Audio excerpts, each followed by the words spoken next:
जय श्री राम सबको। स्वागत है आपका मेरे YouTube चैनल में। तो आज हम नेक्स्ट पार्ट जो है वो रामायण सीरीज का शुरू करने जा रहे हैं, पार्ट 15। तो हमने पार्ट 14 में पढ़ा था कि किस तरह से शिव जी के लाख मना करने के बावजूद भी पार्वती जो थी वो अपने पिता राजा दक्ष के यज्ञ में चली गई और किस तरह से उसका जो अपमान हुआ, ये सब कुछ हमने पार्ट 14 में पढ़ा था। और अगर आपको मेरी वीडियो अच्छी लग रही है तो कृपया करके जय श्री राम, हर हर महादेव आप मेरे कमेंट में जरूर कमेंट करें और मेरी वीडियो पे जरूर कमेंट करें। और अगर मेरे से कुछ गलती हो गई हो पढ़ने में तो कृपया करके मुझे क्षमा करें। जय श्री राम। अब हम शुरू करेंगे नेक्स्ट पार्ट जो कि है पार्ट 15। इसमें हम पढ़ेंगे कि किस तरह से आगे की कहानी शिव जी और पार्वती की रही और किस तरह से उन्होंने हिमाचल की घर पार्वती जी ने जन्म लिया। तो वो सारा हम पढ़ेंगे पार्ट 15 में। तो चलिए फिर शुरू करते हैं। जय श्री राम। शिव अपमानु न जाय सही, हृदय न होई प्रबोध, सकल सबहि हटि हटकी तब बोली बचनस क्रोध। परंतु उनसे शिव जी का अपमान नहीं सहा गया, उनके हृदय में कुछ भी अच्छा नहीं लगा। तब वे सारी सभा को हठ पूर्वक डांटकर क्रोध भरे वचन बोली, सुनहु सुभासद सकल मुनिंदा, कहीं सुनी जिन शंकर निंदा। सो फल तुरत लहव सब काहू, भली भांति पछिताब पिताहू। हे सभासदों और मुनीश्वरों, जिन लोगों ने यहाँ शिव जी की निंदा की या सुनी है, उन सबको उसका फल तुरंत ही मिलेगा और मेरे पिता दक्ष भी भली भांति पछताएंगे। संत शंभु श्रीपति अपबादा, सुनिए जहाँ तह असी मर्यादा। काटिय तासु जीव जो बसाई, श्रवण मोदिना नत चलिए पराई। जहाँ संत शिव जी और लक्ष्मीपति विष्णु भगवान की निंदा सुनी जाए, वहाँ यदि अपना वश चले तो उस निंदा करने वाले की जीभ काट लेनी चाहिए, अन्यथा कान मूंद कर वहाँ से भाग जाना चाहिए। जगदात्मा महेशु पुरारी, जगत जनक सबके हितकारी। पिता मंदमती निंदत तेहि, दक्ष शुक्र संभव यह देही। त्रिपुर दैत्य को मारने वाले भगवान शिव संपूर्ण जगत के आत्मा हैं और जगत पिता और सबका हित करने वाले हैं। मेरा मंदबुद्धि पिता उनकी निंदा करता है और मेरा यह शरीर दक्ष से ही उत्पन्न है। तजिहों तुरत देह तहि हेतु, उर्धरि चंद्र मौलि विषकेतु। अस कहीं जोग अगिनित अनुजारा, भयु सकल मख हाहाकारा। इसलिए चंद्रमा को ललाट पर धारण करने वाले शिव जी को हृदय में धारण करके मैं इस शरीर का तुरंत ही त्याग कर रही हूँ। ऐसा कहकर सती ने योगाग्नि में अपना शरीर भस्म कर दिया। पूरी तरह यज्ञशाला में हाहाकार मच गया। जय श्री राम। सती मरनु सुनी शंभु गन लगे, कर्ण मख खीस। यज्ञ विध्वंस बिलोकी भृगु, रक्षा कीन्ही मुनीस। सती का मरण सुनकर शिव जी के गण यज्ञ विध्वंस करने लगे। यह विध्वंस होते देखकर मुनिवर भृगु जी ने उसकी रक्षा की। समाचार सब शंकर पाए, वीर भद्रु करि कोप पठाए। यज्ञ विध्वंस जाय तेन कीन्हा, सकल सुरना विधिवत फलो देनहा। जब यह सब समाचार शिव जी को मिला तब उन्होंने क्रोध से भरकर वीरभद्र को भेजा। उन्होंने वहां जाकर यज्ञ विध्वंस कर डाला और सब देवताओं को यथोचित दंड दिया। वह जग विदित दक्ष गति सोई, जसी कछु शंभु विमुख कह होई। यह इतिहास सकल जग जानी, ताते में संक्षेप बखानी। दक्ष की वही गति हुई जो शिवद्रोही की हुआ करती है। इस इतिहास को सारा संसार जानता है, इसलिए मैंने संक्षेप में इसका वर्णन किया। सती मरत हरिसन वरुमाना मागा जन्म जन्म शिव पद अनुरागा, तेहि कारण हिमगिरि गृह जाए, जननी पार्वती तनु पाई। सती ने मरते समय भगवान से यह वर मांगा कि जन्म जन्म में शिव जी के चरणों में मेरा अनुराग रहे, इसलिए उन्होंने हिमाचल के घर पार्वती के रूप में जन्म लिया। जब ते उमा शैल गृह जाई, सकल सिद्धि संपत्ति तह छाई। जहाँ तहाँ मुनिना सुआश्रम किन है, उचित बास हिम भूधर दिन है। जब ये उमा ने हिमाचल के घर जन्म लिया तब से वहाँ सारी सिद्धियां और संपत्तियां छा गई। मुनियों ने जहाँ तहाँ सुंदर आश्रम बना लिए और हिमाचल ने उनको उचित स्थान प्रदान किए। जय श्री राम। सदा सुमन फल सहित सब ध्रुव नव नाना जाति, प्रगति सुंदर शैल पर, मन आकर बहुभांति। उस सुंदर पर्वत पर अनेक प्रकार के नए नए वृक्ष सदा पुष्प फल युक्त हो गए और वहां अनेक प्रकार के रत्नों की खानें प्रकट हो गईं। सरिता सब पुनीत जलु बहहीं, खग मृग मधुप सुखी सब रहहीं। सहज बियरु सब जीवन त्यागा, गिरि पर सकलक रही अनुरागा। सभी नदियों में पवित्र जल बहता है और पक्षी पशु भ्रमर सब सुखी रहते हैं। जीवों ने अपना स्वाभाविक बैर छोड़ दिया है और वे पर्वत पर परस्पर प्रेम करते हैं। सोल सैल गिरि जागृह आए, जिमि जनु राम भक्ति के पाए। नित नूतन मंगल गृहतासु, ब्रह्मादिक गावहि जसु जासु। पार्वती जी के घर आ जाने से पर्वत ऐसा शोभायमान हो रहा है जैसे राम भक्ति को प्राप्त कर भक्त शोभायमान होता है। पर्वत राज के घर नित्य नए नए मंगलोत्सव होते हैं, जिसका यश गान ब्रह्मा आदि भी गाते हैं। नारद समाचार सब पाए, कौतुक कहीं गिरि गेह सिधाए। सैल राज बड़ आदर किन्हा, पद पखारिवर आसन दिन्हा। जब नारद जी ने यह सब समाचार सुने तो वे कौतुकवश हिमाचल के घर पधारे। पर्वतराज ने उनका समुचित आदर किया और उनके चरण धोकर उन्हें उत्तम आसन भी प्रदान किया। नारी सहित मुनि पद सिरु नावा, चरण सलील सबु भवनु सिंचावा। निज सौभाग्य बहुत गिरिवरना, सुता बोली मैली मुनि चरना। फिर हिमाचल ने अपनी पत्नी सहित मुनि के चरणों में सिर झुकाया और उनके चरणों तक को सारे घर में छिड़कवाया। हिमाचल ने अपने सौभाग्य का नाना प्रकार से वर्णन किया और पुत्री को बुलाकर मुनि के चरणों में डाल दिया। जय श्री राम। त्रिकाल गए सर्वज्ञ तुम्हा, गति सर्वत्र तुम्हारी। कहूँ सुता के दोष गुण, मुनिवर हृदय विचारी। और कहा, हे मुनिवर, आप त्रिकाल यज्ञ और सर्वज्ञ हैं तथा आपकी पहुंच भी सर्वत्र है, अतः आप विचार करके माया के गुण और दोष बताएं। कह मुनि बेसी गूढ़ मृदुवानी, सुता तुम्हारी सकल गुण खानी। सुंदर सहज सुशील सयानी, नाम उमा अंबिका भवानी। नारद जी ने हंसकर रहस्य युक्त कोमल वाणी से कहा, तुम्हारी कन्या सब गुणों की खान है। यह स्वभाव से ही सुंदर सुशील और समझदार है तथा उमा अंबिका और भवानी इसके नाम है।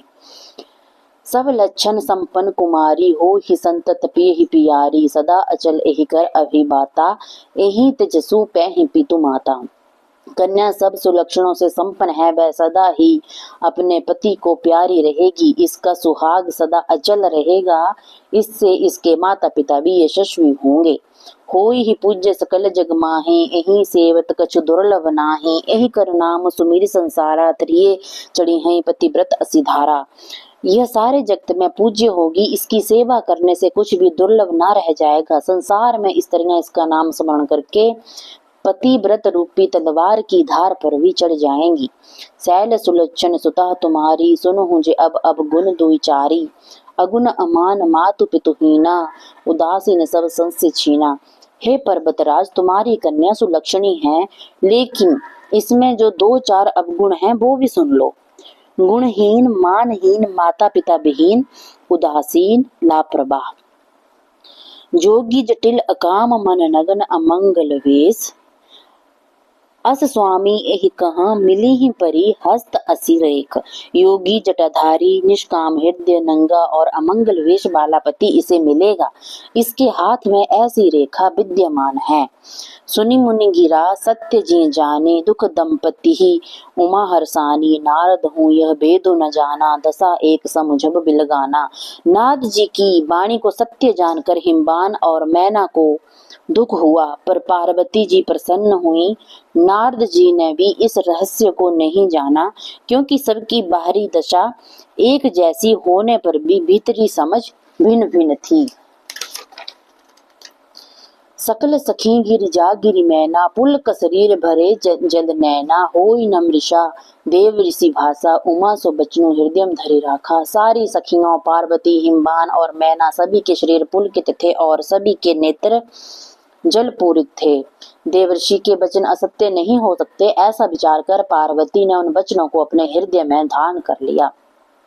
उपजे शिव पद कमल स्नेहु, मिलन कठिन मन भा संदेहु। जाने को अवसरु प्रीति दुराई, सखी उछंग बैठी पुनि जाई। उनके मन में भगवान शिव के चरण कमलों के प्रति स्नेह उमड़ आया, परंतु मन में यह संदेह भी उत्पन्न हुआ कि उनका मिलन किस प्रकार होगा। अवसर उचित ना जानकर उन्होंने अपने प्रेम को छिपा लिया और अपनी सखियों के पास जाकर बैठ गईं। झूठी न होई देव ऋषि वाणी, सोच ही दंपति सखी सयानी, और धरि धीर कहें गिरिराऊ, कहूँ नाथ का करिय उपाऊ। देव ऋषि का कथन झूठ नहीं हो सकता, यह विचार कर पर्वतराज हिमालय मैना और सारी सखियां मन ही मन चिंता में डूब गईं। अपने मन में धीरज धरकर पर्वतराज ने नारद जी से पूछा, नाथ अब आप ही बताएं कि क्या उपाय किया जाए।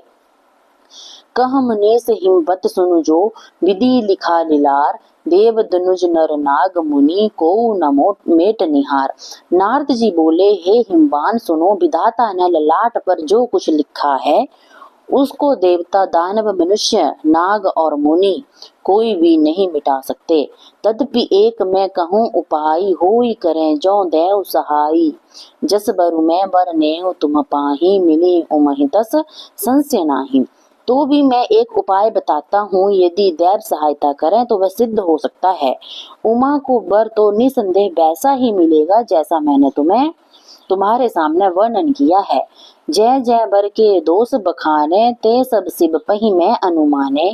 जो विवाह शंकर सन होई, दोष हो गुण सम कह सब कोई। परंतु मैंने वर के जो दोष बतलाए हैं, मेरे अनुमान से वे सभी शिवजी में हैं। यदि शिवजी के साथ इसका विवाह हो जाए तो दोषों को भी सब लोग गुणों के समान ही मान लेंगे। जो अहि सेज सेयन हरि करही, बुध कछुति न करु दोष न धरही। भानु कृसानु सर्व रस खाही, तीन कह मंद कहत को नाही।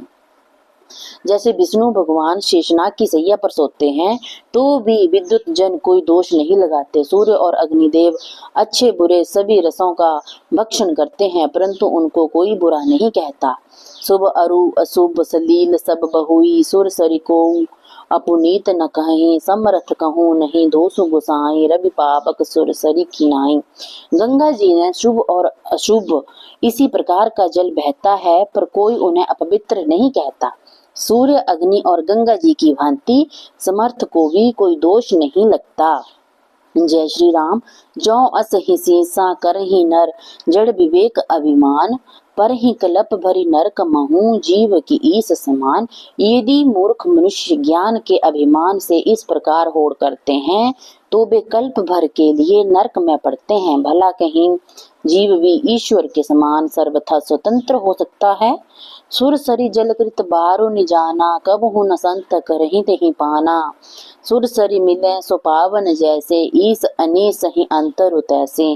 गंगा जल से बनाई हुई मदिरा का भी संत लोग कभी पान नहीं करते, पर वही मदिरा गंगा जी में मिल जाने पर पवित्र हो जाती है। ईश्वर और जीव में यही भेद है। शंभु सहज समरथ भगवाना, एहि विवाह सब विधि कल्याणा। दुराराध्य पे अहि महेशु, आशुतोष पुण्य किए कलेशु। शिव जी सहज हैं, समर्थ हैं, वे भगवान हैं, इसलिए यह विवाह सब प्रकार से कल्याणकारी होगा। परंतु भगवान की आराधना अत्यंत कठिन है, तप करने से वे अति शीघ्र प्रसन्न भी हो जाते हैं। जो तपु करें कुमारी तुम्हारी, भाभी मेटी सकही त्रिपुरारी। जदपि बर अनेक जग माही, एहि कहसी बतजी दूसर नाही। यदि तुम्हारी कन्या तप करे तो महादेव जी अनहोनी को होनी और होनी को अनहोनी कर सकते हैं। यद्यपि संसार में अनेक वर हैं, पर इसके लिए शिव जी को छोड़कर दूसरा वर नहीं है। वरदायक प्रणतार तिभंजन, कृपा सिंधु सेवक मनरंजन। इच्छित फल बिनु शिव अवराधे, लहे न कोटि जोग जब साधे। शिव जी वर देने वाले, शरणागतों के दुखों का नाश करने वाले, कृपा के समुद्र और सेवकों के मन को प्रसन्न करने वाले हैं। शिव जी की आराधना किए बिना करोड़ों योग और जप करने पर भी वांछित फल नहीं मिलता। बोलिए जय श्री राम। हर हर महादेव। तो अभी हमने पढ़ा पार्ट 15 में हमने पढ़ा कि किस तरह से हिमाचल के घर उसका जन्म हुआ और किस तरह से ऋषियों मुनियों ने जो पार्वती थी उनका जो वर थे शिव जी उनके बारे में बताया कि इनके जो पति होंगे वो शिव जी ही होंगे और कोई दूसरा वर इनके योग्य नहीं है।